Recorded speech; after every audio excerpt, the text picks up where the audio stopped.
I've been looking for a military surplus style pistol.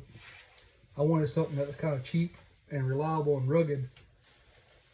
And originally I kind of had my mind made up on a Makarov, but they was fairly hard to find, and the ones I did find was very expensive for what they are, and they're real high, and I've only found one or two that was halfway good shape that was even relatively affordable. And most of what I found was online, and the one I did find in a store local was $400 for a 380 model. It was Russian made, but it was fairly rough shape, so I passed on it. And I kind of got discouraged there, and I was kind of like, well, you know, there's not much in the surplus line of pistols anymore. You know, it's all polymer, modern day weapons nowadays. You can't find the old good stuff anymore. And I started running up on these, and this is a PA-63 9mm Makarov. They're made in Hungary by FEG. From what I understand, these was kind of like a police type gun over there in Hungary. It's kind of a clone of the Walter PPK. It's a very lightweight gun. Fairly snappy in 9mm Makarov, which I have seen a few of these in 380 too. I've actually seen two of them in 9mm Makarov and two of them in 380, and they're ranging from, I paid like $260 for this one. I've seen a 380 for around $260, and I've seen a 380 and a Makarov around $300 at another pawn shop. So in about 2 weeks of looking, I've found 4 of these, so they're out there and available in my area. They're a fairly decent made pistol, I would say. The biggest complaint I would have would be its aluminum frame. I really wanted a steel frame, but I'm not overly worried about it being aluminum. It makes it lightweight for carrying. I prefer steel, but with that said, for what it, you know, the price range and what it is, I'm fairly satisfied with this pistol. My 38 Special is a model 642 Smith & Wesson. It has an aluminum frame, and it's also rated for plus P. So I mean, I think aluminum might be a potential weak point compared to a steel frame.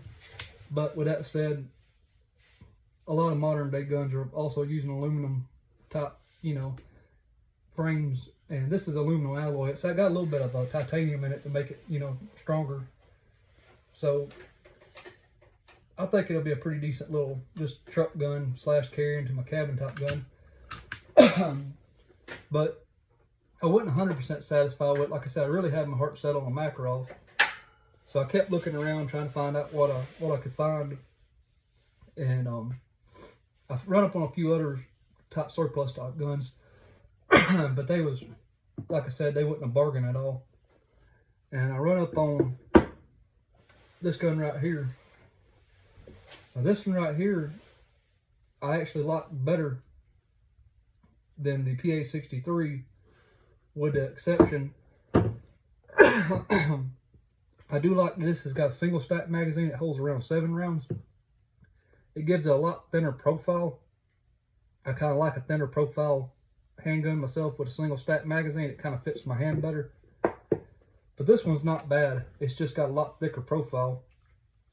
But this is a Beretta 84 BB. These are also a surplus type gun. These come from, well, they're made in Italy. I'm not exactly sure where it served at.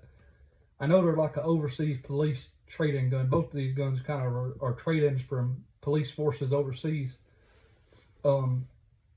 These are 380s. Personally, I prefer the Makarov round over the 380. It's a little bit more snappy. A little bit more recoil, but it's got a little bit more. It's kind of in between a 380 and a 9mm. And I just like 9mm Makarov. But the ammo can be kind of sort of hard to find. You can get it still, but you have to go to certain places. It might be a little bit more expensive depending. 380 is a lot more common. But it depends on what you're looking for. You know, I reload a lot, so 9mm Makarov ain't that big a deal for me, but it might be for you. But I just wanted to show a few pistols that are still out there and that, in my opinion, are still bargains. You you know, if you're like me, I mean, I have some Glocks. I like them okay, but I really don't like them compared to like I do old school type stuff. So I was kind of looking for a old school metal framed handgun. Originally, like I said, I was looking at Makarovs and Tokarovs, but they proved really hard to find and very expensive. But you know, these two right here fit my bill. I bought this one first. I paid like $260 for this one, and I paid like $300 and right at $80 for this one. This one was about $100 more expensive, but it's a Beretta. Now it also has an aluminum frame, so like I said, I ain't too worried about aluminum frames. But I do feel like this is a better made handgun. You know, it's nicer made, nicer finish. This safety right here is a decocker. So you decock it and then you go back to fire and you have double single action. The single action pull on this is very stiff. I'm talking like probably 15 pounds. I don't know, it's a lot. Single action though is really nice.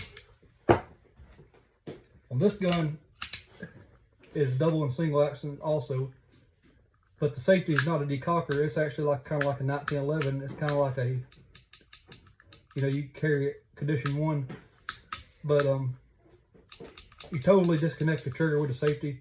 Single action is super light, but it's double action also, so you could actually manually decock this, and same thing, and you double action, single action, and double action is a whole lot better on this pistol.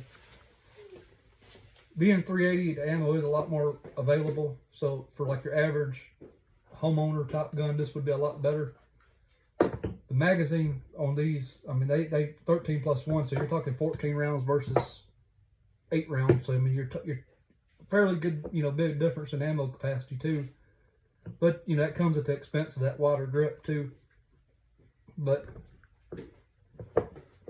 I've not shot this gun yet. I'm gonna get out there and shoot it probably this evening or maybe tomorrow.